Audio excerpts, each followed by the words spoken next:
work, one whole day to play. Come on, everybody, wear your roller skates today. It's Saturday, Saturday, Saturday, it's Saturday, Saturday, it's Saturday, Saturday, it's Saturday, yeah.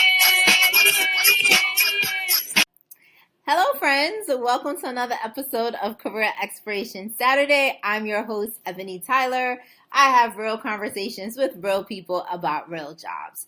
So first, I want to acknowledge that there was some technical difficulties with this week's taping. I thought I was recording when I wasn't, so the conversation is spliced in about 3 places, but you can follow along. I did some good editing. Take note. All right. So this also was the first interview that I had after my aunt and my dog's passing, so I was not mentally on point with my work. And listen, this is the reason why we need to take time to give our mind and our spirit time to rest and recover. But my guest, she was so gracious and so patient with me because she is my longtime friend, Tamara Whitehead. Shout out to Huddy Annex, Midwood, Flatbush, Brooklyn. If you know, you know. All right, so listen. We had a really fun conversation, and I wanted to have Tamara on because I wanted her to talk about what it's like to be an entrepreneur. So you know what? Let's jump right in. Good afternoon. Welcome, Tamara. Welcome to Career Exploration Saturday. I am so happy to have you here with me today. Thank you for having me, Ebony. So look, folks, me and Tamara go way back to Huddy Annex. Oh my goodness. 6th grade. 6th grade. And then I ran away when I was in the 8th grade to your house. And you held me fugitive. You are harboring a fugitive. Don't do that at home. Don't do that. Not a good idea. Not a good idea. So I always like to start the conversations, tell us who your 16-year-old self was. But I feel like I want to start it at Huddy because your passion was dancing. You were always dancing. Yeah. And in 7th grade, you had the solo. And I could not dance. I was always in the back. Well, even though, shout out to Huddy and Miss Jamie Schleifer for fostering the spirit and music of hip hop and cultivating us during that time. So for me, it started before Jamie, but Jamie was a catalyst to everything that I am today. So if it started before that, tell us how it started before that. So my mom, I always tell people my mother, she is the one that wanted to be a dancer, not me. And because she couldn't dance, she put me in dance classes thinking that was the root of the reason why she couldn't dance, but she just didn't have rhythm. And that's okay. But so I was in dance classes, and then when my father and her divorced, she continued the dance lessons by cleaning my dance studio, which was, I thought, awesome now as an adult. But then as a kid, you didn't understand that your parents were actually, I always wondered why she was cleaning. But she was cleaning so that my tuition can be free. So that's how my introduction to dance started, was through just ballet and tap and jazz. I didn't have hip hop training. Hip hop just came from us as kids. I mean, we were part of that era that fostered everything that came out of hip hop, so we were blessed to be there at the conception of hip hop. So that was things we did at home. And then when we got to Huddy, that, of course, that passion got reignited by Ms. Schleifer and her dance program. And I realized that this is something that I want to do for a long time. So 16. At 16, you knew that you wanted to be a dancer. I did. 16, I knew that I wanted to be a dance instructor. I knew I wanted to be a choreographer, and I knew that I wanted to be a dancer. I loved what dance did for me. It helped me create. It also helped me express myself. I was a shy young girl. If you didn't know me, always wore a hat really low so that nobody can look at me. Just thought that I was talented, but I wasn't like beautiful, that kind of person. So dance made me feel like a superhero, because then people gravitated to me and understood and saw my talent. So what happened? You finished high school, and then did you, take the traditional path and just go off into like a formal dance program, or No. So when I was growing up in New York, I took classes at Broadway Dance Center, and that kept my love of dance going. My mom actually moved to Atlanta my senior year of high school. So left everything I knew, all the dancing I knew, all the people I knew. And I applied, of course, a bad kid. You're like, I'm going back to New York. She took me out to New York. That's where my heart is. I applied to NYU. I applied to Georgia Tech here. I got accepted to both, actually. And I turned down Georgia Tech, which created discomfort in my family, and because it was a full scholarship. NYU was not offering that. So I took the route of actually thinking I was moving back to New York, and got a phone call one day from one of my mentors. His name is Wiggles, from Rocksteady Crew, and they were starting a off-Broadway show called Jam in a Groove. And he said, Tamara, you don't have to audition. I just need to know if you're down. And I'm like, down for what? I'm 17 at this time, not 18 yet. And he just said, are you down to join this off-Broadway show? It's dope. You're one of the dopest females I know. And I just want you here and back in New York. And I took it against my mom's better judgment, my dad's judgment and all their advice. I took it, and the rest is history. So did you travel the world? I, with Jam on the Groove, just did the New York series with Jam on the Groove. Okay. At that time, I didn't have like the legal documents to travel. I was still a resident alien, and so I couldn't travel the way I wanted to, or they wanted me to. So they replaced me when they started traveling for that. Fast forward to like then working with other artists and dancing. Yes, then I was able to afford the ability to travel and go on tour and tour the world and tour and the cities and everything. Like you just get to see what's really out there, like how far dance can take you. And at that time, I just thought, dancing behind the artist was like the epitome of dance. Mm-hmm. And only because you get that recognition with your friends if they see you in a video or see you on an award show, of course, right? It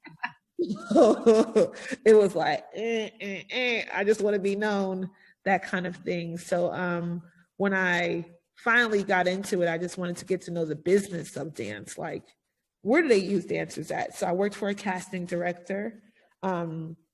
She was pretty cool. She worked with everybody, like down to like hair conventions, down to cosmetics. And I'm like, damn, people need dancers for this and they get paid what? Like, okay, I just came from an off-Broadway show making the most money I thought I could make in my life. How much? Tell us how much. I was making $2,000 a week. And I thought it was like at 17, 18, 19 years old, $2,000 a week dancing. You didn't tell me I wasn't rich. You didn't tell me I'm rich. I have no children, no responsibilities, but I also live in a brownstone in Brooklyn. Mm-hmm. And I'm tripping and, trying to live that life. So it was a lot. It was a lot. And, growing from that and learning from that, I learned the responsibility of money, mm-hmm. the responsibility of compromise with your family. Like my parents are like, well, you have to be in school doing something. Mm-hmm. So I was part of that generation that was the first ones to be online generation, to like take a course online and see if it works, but you still got to come in and take your test, which I failed because that never worked. I was living the life of entertainment. We're out until 2, 3 o'clock in the morning. So there's no such thing as school. So I just started learning disciplines for myself. And I was working there, and eventually I started seeing where the numbers were going up. I was teaching 18 classes a week. My classes all had waiting lists. I was creating a name for your business. I'm exposing them to going on cruises and being the entertainment on the cruise. I'm exposing them to going to New York, meeting all my dance instructors, and I'm exposing them to so much. And I'm being a true leader. If I'm your artistic director, I'm actually molding what the community sees in your school to be unique. And so I went to her. Of course, I had the conversation with my husband and my mom. And they just told me, like, okay, now, if she doesn't accept being a partner, you're going to have to put it in your notice. And I'm like, oh, okay. So I didn't think that would even come to play. I went to her, discussed everything I just said, and just asked, can I be a partner? And she told me no. And crushed my whole heart. Mm-hmm. And I just thought, okay, well, then I'm going to have to give my 2 weeks notice. And in Georgia, if you give your 2 weeks notice, they don't have to accept it. They can just release you at that time. So nevertheless, she released me right then and there. Like, oh no, you can leave, and I'm like, dang. And that came artistic motion dance. Makes my day better. And I know I can't be the only one in the world that feels like this. So normally when kids come into the studio, they have their own perception of what dance is. I try to open up their minds on what dance can be for them. So instead of it just being a simple TikTok, no, let's perform at the Hawks game. Let's perform, and let's perform at facilities that are great for dancers. Let's create our own musical. Let's create a musical that looks like us. Let you be an actor, a dancer, and a singer. Yes, I know you didn't come in here doing all three, but we're going to do all these three things so that you can see what it takes to put a production on. So we go from performing at our local, like the Hawks Arena, which is very popular. We get to see our kids perform on the court, right, and do the halftime show. And then they get to sit there and then get their praises from the halftime show. Like all these rehearsals led up to this gift here. And if you would do that with anything in your life and work on it consistently and diligently every day or every time during the day for this end goal, you will get it and it will be your reward. So I find that when kids leave me, they don't leave me, some of them don't leave me to be professional dancers, but they do take in my work ethic of how to complete your goals and be, have a full outline of how it can get done. Like you are someone who I know who has had a business, and it's not your side hustle. Right. So what would you tell someone who wants to be an entrepreneur, right? Like, I don't want to work for the man. I want to work for myself. What skills do you need to have? Or what? I still worked for the man for like 5 to 8 years. And I did work on my own accord, yes, but I still worked for the man. Okay. I will say that because I had a child.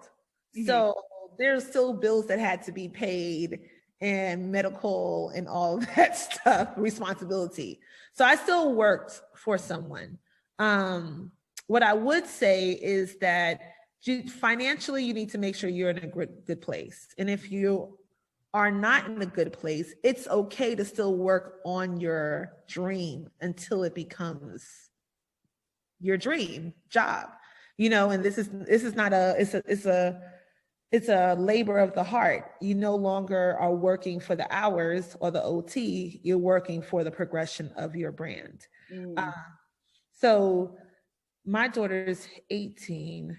So yeah, that's pretty right. Like when she was like 10 or so, I was full-fledged into 777 dance. There was nothing I could have done in addition to 777 dance. So I would just tell them to stay consistent work on your plan, make a plan, and stick to it.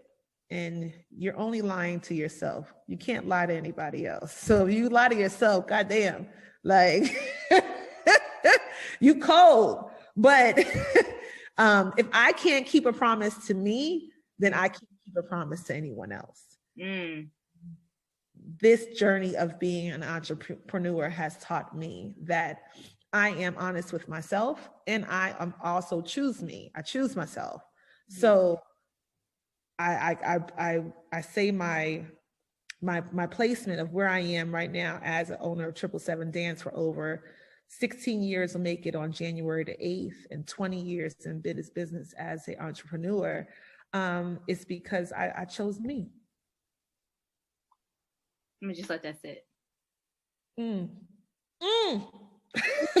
It's to choose yourself and to be consistent to yourself and to be honest with yourself and to make a plan. Yes. Now, how do you know that now it's time to leap? And to just... You feel the leap. You do. And it's very important to not take in any other radio noise. I call people radio, because you can switch the dial. Everybody has an opinion. Everybody telling you something. They're talking about something.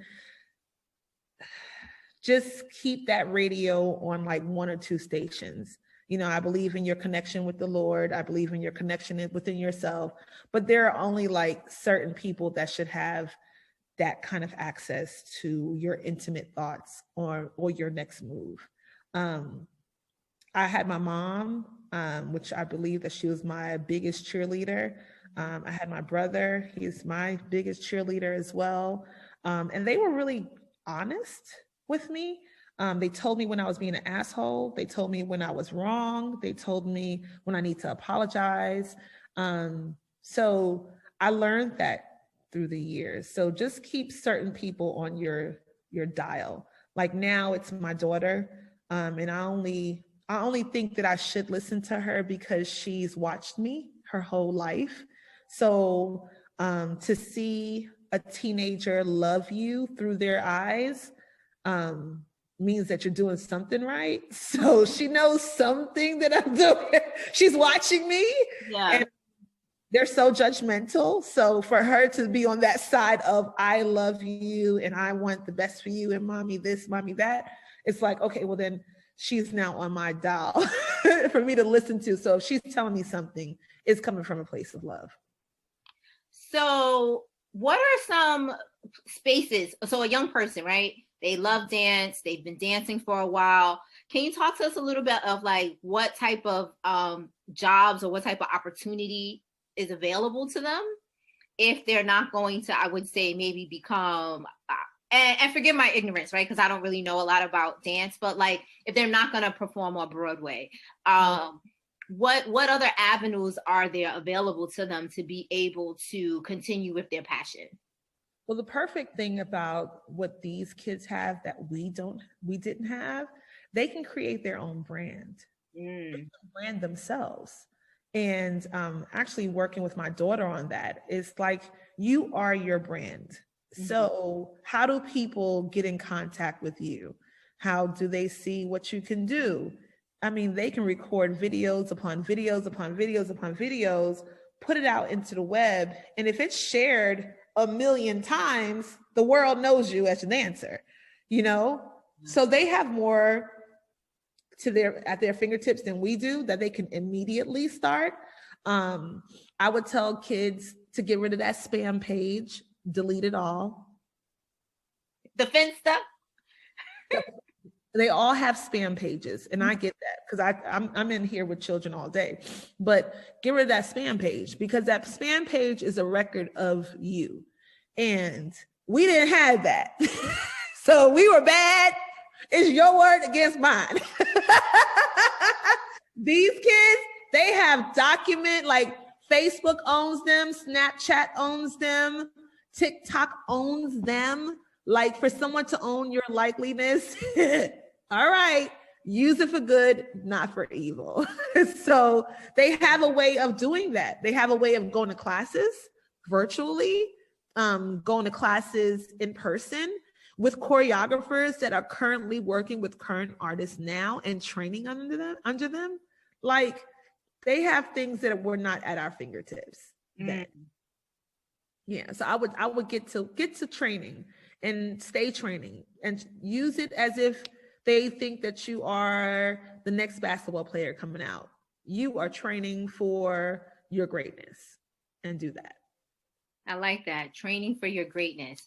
So, how has things changed for you since COVID? COVID, of course, when it started in March, we had to shut down and do everything virtually. Our student population has done well. We're normally at 300 kids. Online, we went into about 150 online, which is understandable, but I'm appreciative from it because parents paid their tuition. We were able to have a drive-in showcase, which was pretty successful. We're back to regular classes. What has changed, of course, is our lobbies are closed. Parents are not allowed inside. Temperature checks at the door. If you come in contact with somebody from COVID, like we're following all the CDC rules. And of course, all the cleaning. That's something different. The teachers everybody has to participate in the cleaning. I think. And that's pretty much it right now. We're not doing our productions the way we used to. Yeah. My nose is running. It's okay. I'm like, whoo, baby, trying to hold it in. Let me see.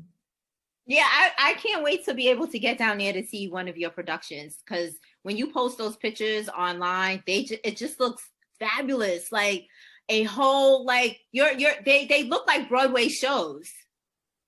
They do. And I mean, when I saw the flyer for The Wiz, I was like, oh my gosh, I wish I was there, because like I love The Wiz. That is my favorite all-time, musical. Well, I think my responsibility as a Black dance studio is that we need to still keep our kids connected to our culture. And offering a show production as The Wiz connects generations. Yeah. That actually sparks conversations with grandmas, grandpas, uncles, aunts. Everybody has something that they loved about The Wiz, right? So, and the music too. Like, these are songs that Michael Jackson was singing. Some of these kids don't even know who he is. What? Like, like truly, like my warm up. I played a warm up in ballet class the other day to all Michael Jackson songs. And one of the kids said to me, well, who's this singing? And I said, it's Michael Jackson. And she said, well, he's really good. I was like, pop? What I did was, because usually when I was younger, I used to be like all mad and stuff. I just went straight to her parent. I was like, why doesn't she know who Michael Jackson is? And I'm gonna blame it on you, because you should be playing that music in your car. You should be playing that music while you washing dishes. We should be playing that while we cooking. Like, that's how I know the Temptations. I didn't know Anita Baker. Exactly. Say that. So now, speaking to my staff, which is I would say 90% Black, we are all into it. Like, we are playing everything. I mean, down to my 2-year-olds doing Stop in the Name of Love, Before You Break My Heart, Think It Over. And their grandparents are like, how do they know this song? Because I'm playing this song in class. This is our ballet warm-up song.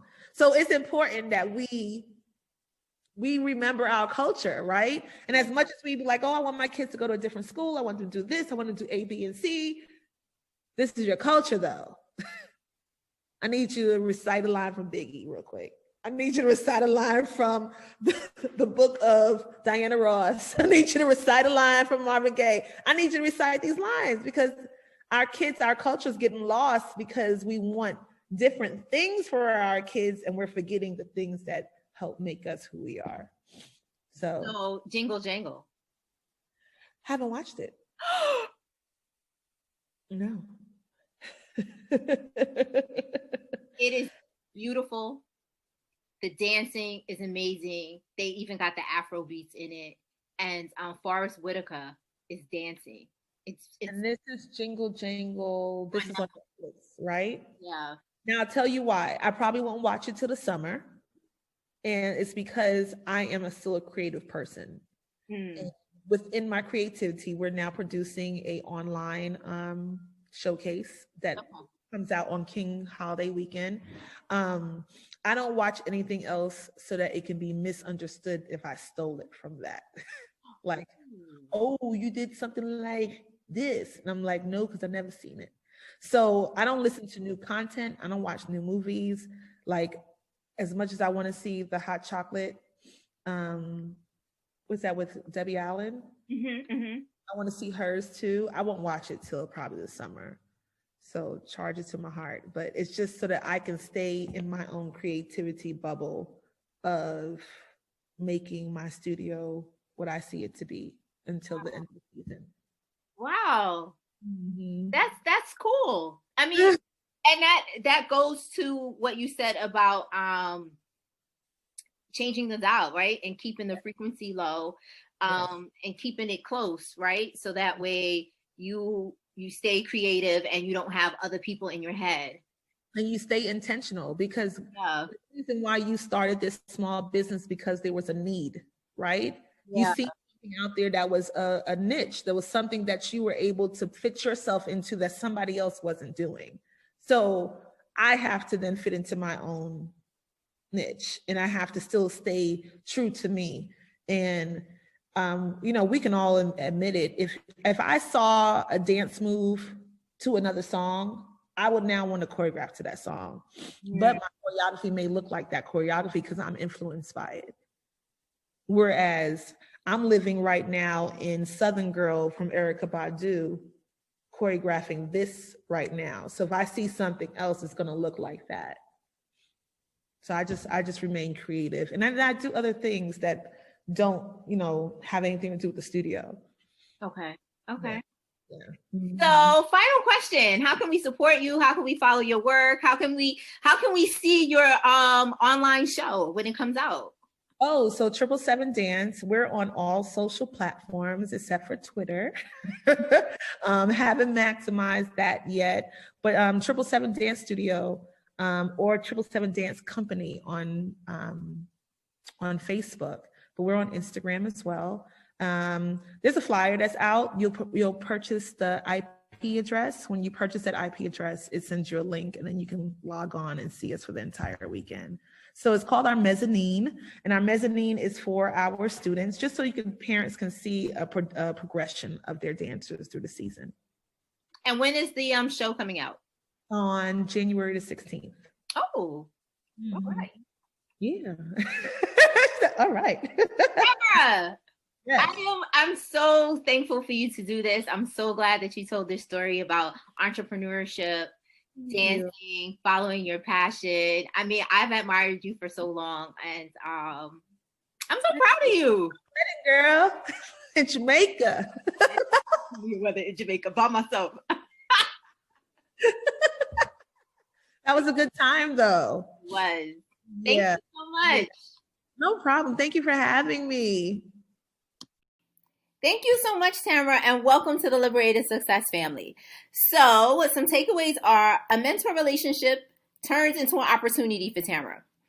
It allowed her to follow her passion. Dancers can tour, they can work in commercials, they can work on and off Broadway in videos and award shows, they can become teachers. You can own your own dance studio or company. The path is limitless for a dancer. And again, we have to make sure that our young people have mentorship so that when opportunities are available, they are open for them. 2, entrepreneurship is a journey. Be consistent. It'll help you grow to reach your goals. Make a plan, work on your plan, stick to it, and be honest with yourself. And 3, it's our responsibility. It's up to us to keep the culture. It's up to us to keep our children connected to our culture through the music and the movies that we watch in our homes. It's up to us. The world ain't going to do it. So thank you so much, Tamara, and welcome to the Liberated Success family. Folks, if you are in ATL and you are interested in dancing, movement, please check out 777 Dance Company in Snellville. Tamara has classes for your tiny tots and adult classes as well. So thank you so much for watching and listening all the way to the end. Don't forget to check out the Liberated Success website. Make sure you check out our resources page where we have a repository of community resources for high school students, college students, parents, and educators. I posted this week some information on some scholarships and a virtual job fair designed for young people through the Wildlife Conservation Society. So make sure you keep updated with the website and follow us on Instagram, Facebook, and Twitter, because I'm sharing the resources that come to my inbox with you. This is how you're going to get that good information, because information allows us to make a liberated choice. So if you find our work informative, impactful, important, please show us some love with a donation. So the link is in my bio on IG and Twitter. Is the first comment on Facebook. And if you're listening on the podcast, you can make a donation via listener support. And don't forget to subscribe to the YouTube channel and the podcast. And please leave a comment on YouTube. Don't have my mom out here as the only one that's commenting on YouTube, okay? Because sometimes she may think that she's the only one that's watching. So come on, folks, leave me a comment, give me a like. You know, those algorithms, if we don't engage with the material, then the content, then the algorithms, like, it's just going to suppress us. And we don't want to have this good, work and this information that our community is sharing suppressed through the algorithms, okay? So listen, we going to save ourselves, right? Stay in the house, folks. Stay in the house. We can't be out there for inauguration because of COVID and Insurrection 2021. All right? Stay in the house. All right? This ain't our fight. Again, the FBI needs to lock these people up. If they're your neighbors, you need to turn them in. All right? Wear your mask, wash your hands, physically distance, and all Black Lives Matter. See you next week. Bye. One whole